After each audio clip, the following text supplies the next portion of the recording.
My name is Sarah, and I am 38 years old. Looking back at my life, I see a long journey filled with heartbreak, lessons, and a strength I never knew I had. Today, my 11-year-old son, Adam, and I live a peaceful life in Brookfield, a place that finally feels like home. But the road to this peace was filled with struggle and pain. A decade ago, I was married to a man I once believed would be my forever. His name was Alex. When we met, I was 25 and had just started working as a teacher. He was a car dealer, full of charm and ambition. We connected instantly, and he made me feel secure, hopeful, and excited for the future. When Alex proposed, I was overjoyed. He promised that we would build a beautiful life together, just the two of us. But there was one important thing I needed to ask before we got married. Alex, I asked one evening, will we be living with your mom after we get married? He laughed and shook his head. No way. She loves her independence. Besides, I know how to set boundaries. I trusted him. His mother, Mary, had lived alone since her husband passed away. She seemed nice enough, so I thought everything would be fine. I had no idea how wrong I was. The first month of marriage was wonderful. Then things began to change. At first, everything seemed normal. Alex and I enjoyed our time together, settling into our new life as husband and wife. But just a few weeks after our wedding, small things started to feel off. It began with unannounced visits. One quiet afternoon, Alex and I were relaxing at home when the doorbell rang. I wasn't expecting anyone. Who could that be? I muttered. Alex just shrugged and got up to answer the door. When he opened it, there stood his mother, Mary, smiling brightly, with a pie in her hands. Surprise! I thought you two might like some dessert, she said cheerfully. Oh, that's really sweet of you, Mary, I said, forcing a polite smile as I took the pie from her hands. At first, I thought nothing of it. After all, a mother visiting her son wasn't unusual. But as the weeks went by, her visits became more frequent. What started as occasional drop-ins turned into long, unexpected stays. She didn't just bring food anymore. She started demanding meals and suggesting we have dinner together every week. You really should cook more often, Sarah, she remarked one evening as I prepared dinner. I'd love to come over and help you. I felt trapped. Oh, that's okay, Mary. I've got it covered, I replied, keeping my voice light. But deep down, I felt suffocated. I had imagined a life with my husband, not a life where his mother would constantly interfere. I tried to talk to Alex about it. Can you talk to your mom? I asked one night after she had stayed way too long and had a little too much wine. I really need some space. Alex sighed. She's just trying to bond with you, Sarah. It's not a big deal. But it is a big deal, I insisted. I need my privacy. He promised he would talk to her. But nothing changed. In fact, it only got worse. Instead of improving, the situation only got worse. Mary's visits became daily occurrences. She started showing up unannounced, walking into our home like she lived there. At first, I tried to be polite, hoping she'd get the hint. But she didn't. I often found myself pacing the floor, dreading the sound of the doorbell. Whether I was working on something important or trying to enjoy some quiet time with Alex, I knew she would show up, loud, energetic, and completely ignoring our boundaries. One afternoon, I had just settled down with a book when the doorbell rang again. I took a deep breath before answering it, already knowing who it was. Sure enough, there stood Mary, holding a bag of groceries. Hi, dear. I thought I'd stop by and make dinner for you too, she said, brushing past me before I could even respond. Mary, that's really kind of you, but I already planned dinner, I said, forcing a smile. Oh, nonsense. I'll just add to it, she said cheerfully, heading straight into the kitchen. I clenched my jaw. I wanted to scream, this is my home, but instead, I swallowed my frustration and let her take over my kitchen. That night, after she finally left, I turned to Alex, my patience completely gone. Alex, this is too much, I said, my voice shaking. She's taking over our lives. He looked uncomfortable. She means well, Sarah. She just wants to help. I don't need this kind of help. I need space. I need to feel like our home is actually ours. I said, my frustrations spilling out. I'll talk to her, he promised. But of course, he never did. Weeks passed, and Mary's presence became a constant part of my life. I felt like a guest in my own home. My anxiety grew every day, and I started feeling completely alone. And then something happened that changed everything. A few months into our marriage, I found out I was pregnant. I remember the moment so clearly, standing in the bathroom, staring at the little pink lines on the test. My hands trembled as I clutched the sink for support. "Oh my God," I whispered. I had wanted this, but I also knew how much it would change everything. When I told Alex, he was overjoyed. "We're going to be parents." "This is amazing," he said, pulling me into a tight embrace. For a brief moment, I felt hopeful. Maybe this would bring us closer. Maybe he'd finally understand why I needed space, why I needed him to set boundaries with his mother. But my relief was short-lived. Mary took my pregnancy as an invitation to be even more involved.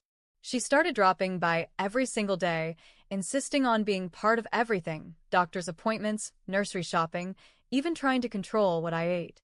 "You shouldn't be drinking that much coffee," she scolded one morning, snatching the cup out of my hands.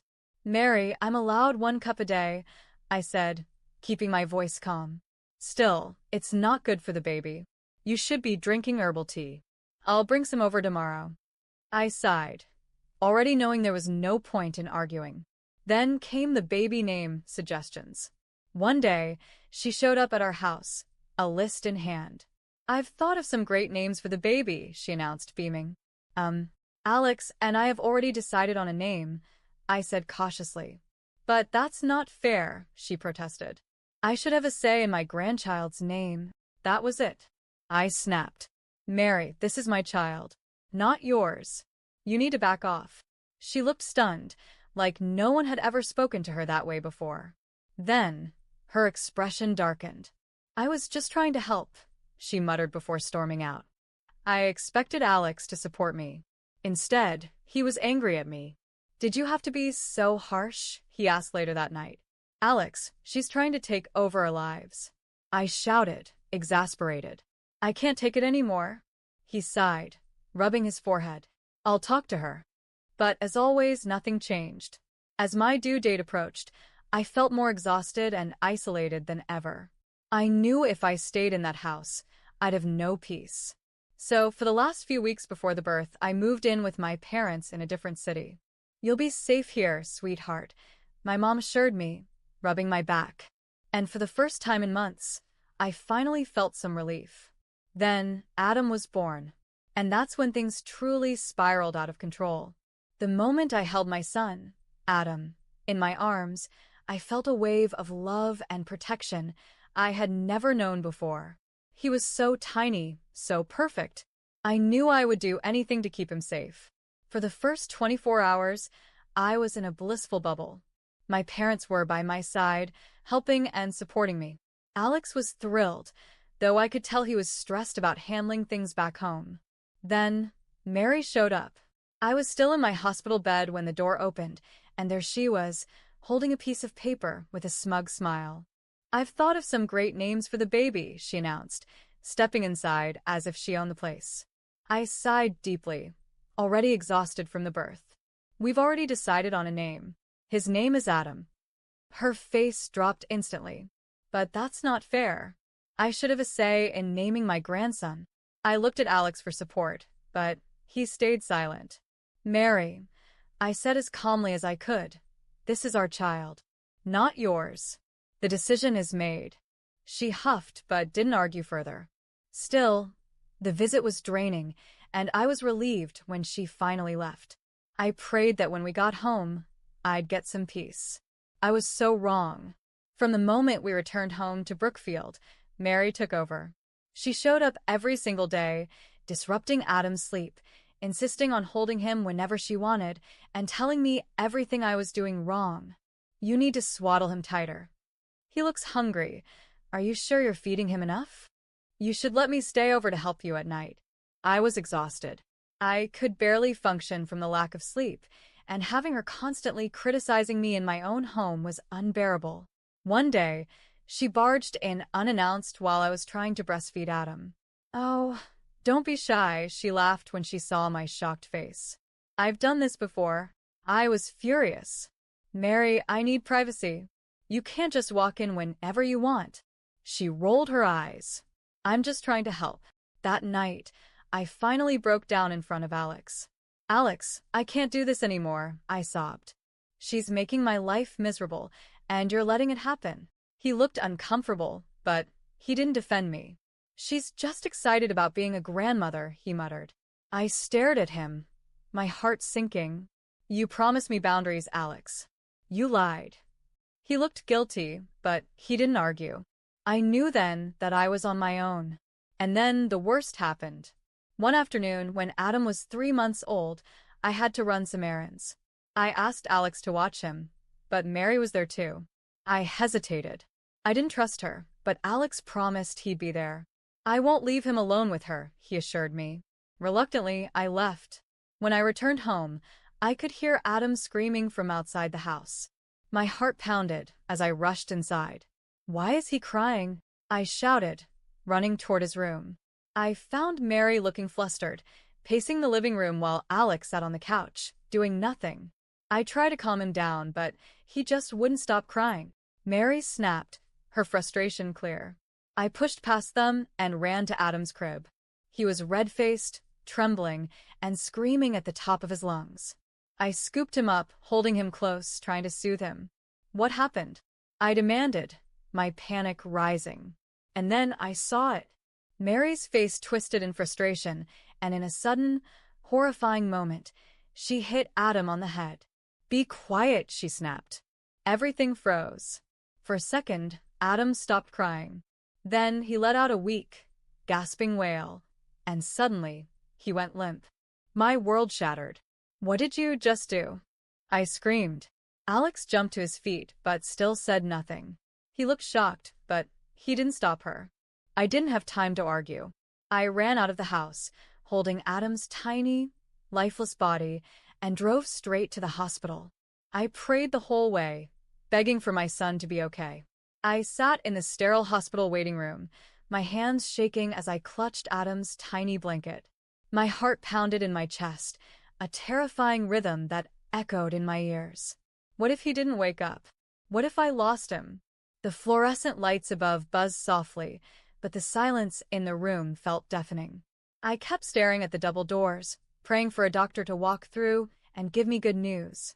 Finally, after what felt like an eternity, a man in a white coat approached me.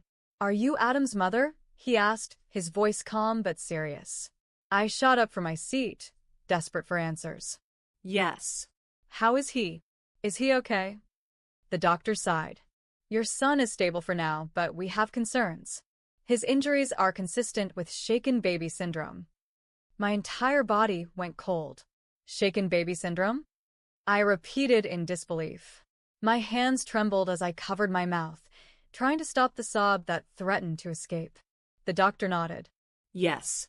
"It's caused by violent shaking or an impact. Has Adam fallen recently? Or been handled roughly?" I felt sick. I had seen it happen with my own eyes. Mary had hit my baby. She had hurt him in a moment of frustration, and Alex just stood there. Tears streamed down my face as I took a deep breath, trying to compose myself. "It wasn't a fall," I whispered. "It was my mother-in-law. She hit him." The doctor's expression hardened instantly. "This is serious.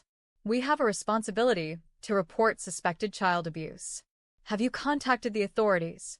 I looked down at my son's blanket, gripping it tightly. I had been afraid of confrontation for too long. I had let Mary control my life, let Alex make excuses for her. But this was unforgivable. I looked back up at the doctor, my voice steady this time. "Call the police." The moment I made the decision, everything happened fast.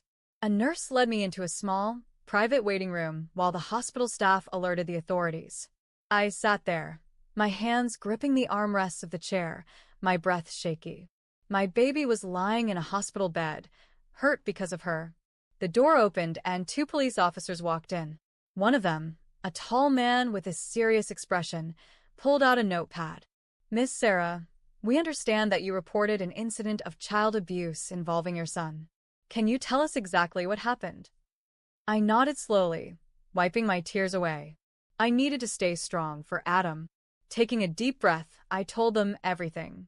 I left my son with my husband, Alex, and his mother, Mary. I was only gone for a few hours. When I returned home, I could hear Adam crying loudly from outside. When I walked in, Mary looked frustrated, but Alex was just sitting there like nothing was wrong. I swallowed hard, forcing myself to continue. I picked up my son and tried to comfort him, but she was so angry. And then, I saw her do it. She hit him on the head. One of the officers stiffened. She struck an infant. I nodded, my voice breaking. Yes. And right after that, he went limp. I rushed him here as fast as I could. The officer exchanged a glance with his partner before turning back to me. We'll need to speak to the doctors and examine his medical records. If the injuries match your statement, we will proceed with an arrest. A lump formed in my throat. This was really happening. Will she go to jail? I asked hesitantly. If the evidence proves what you've said, she will be charged with child abuse and endangerment, he replied firmly. She could face prison time. I exhaled deeply, a strange mix of relief and fear washing over me. One more thing, Miss Sarah, the officer continued. Where is your husband in all this? You said he was present when it happened. I felt my stomach tighten. He saw it. I admitted, my voice barely a whisper. He saw everything, and he did nothing. The officer frowned. That's serious. If he knew his mother was harming the baby and failed to intervene, he could also be held accountable. I looked down at my lap, my fingers twisting nervously. I had spent years waiting for Alex to defend me, to stand up for me. He never did. And now he had failed our son. This was the moment of truth. Do you want to press charges against him as well? The officer asked. I took a deep breath. I already knew my answer. I sat there, staring at the officer. His question echoed in my mind. Do you want to press charges against Alex as well? Alex. The man who had promised to protect me. The man who had vowed to be a good husband, a good father. But when the moment came to protect his own child, he did nothing. I felt a lump in my throat. Miss Sarah, the officer prompted gently. I lifted my head, my voice calm but firm. Yes. I want to press charges against both of them. The officer nodded. We'll proceed with the investigation. For now, we'll need your official statement in writing. Do you feel safe returning home? Home. The place where my baby had been hurt. I shook my head. No. I can't go back there. Not while he's still there. Do you have somewhere safe to stay? I thought about my parents.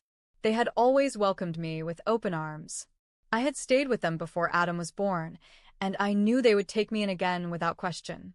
Yes. I'll go to my parents' house, I replied. The officer stood up. That's a good decision.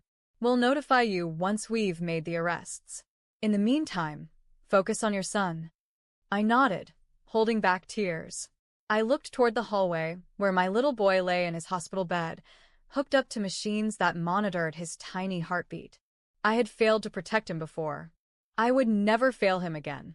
Later that evening, I sat beside Adam's hospital crib, gently stroking his little hand. His breathing had stabilized, and the doctors assured me that with time, he would recover. I had just started drifting off when my phone buzzed. Unknown number. I hesitated before answering. Hello. Miss Sarah, this is Officer Bradley. I wanted to inform you that both Mary and Alex have been taken into custody. I let out a shaky breath. They're both in jail? I asked, my heart pounding. Yes. Mary was arrested on charges of child abuse and endangerment. Alex is being charged as well for failing to protect his child and being complicit in the abuse. I covered my mouth, tears spilling down my cheeks. It was finally over. I also need to inform you that Mary is denying everything. She claims Adam must have fallen out of his crib, the officer continued. I let out a bitter laugh. Of course, she was lying. But the medical evidence supports your claim, and your testimony will be crucial in court, he added.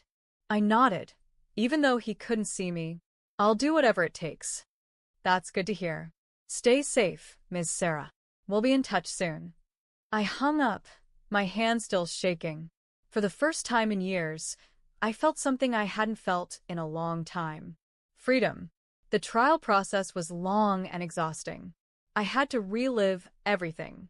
The intrusion, the emotional manipulation, the way Mary had slowly taken control of my life. And worst of all, the moment she had hit my baby. She sat across from me in the courtroom, her expression cold and unremorseful. Alex, on the other hand, looked defeated. He wouldn't even meet my eyes. The prosecutor laid out all the evidence. The medical reports, the hospital records, my statement, the doctor's testimonies. When it was my turn to speak, I took a deep breath and looked straight at the judge. This isn't just about me, I said, my voice steady. It's about my son. He is an innocent child who was harmed by the very people who were supposed to love him. I refuse to let anyone, not even family, jeopardize his safety ever again. I saw the judge nod slightly, his face serious. After weeks of testimony, the final verdict came. Mary was found guilty. She was sentenced to prison time and ordered to attend mandatory therapy and parenting classes. Alex was given a lesser sentence, but he was stripped of parental rights until he could prove he was capable of protecting his son. I walked out of that courtroom feeling lighter than I had in years. It was over. Over the next few months, I focused on rebuilding my life. I filed for divorce. I moved back in with my parents for a while until I found a small apartment where Adam and I could live peacefully. Slowly, life became normal again. One evening, as I sat on the couch with Adam snuggled in my arms, he looked up at me with sleepy eyes. "Mommy," he mumbled. "Yes, baby?" I whispered, stroking his soft hair. "Why doesn't Grandma visit anymore?" I felt my heart tighten. How do you explain something like this to a child? I kissed his forehead gently. "Grandma is learning how to be a better person," I said softly. "And we want to make sure everyone in our life is safe and happy."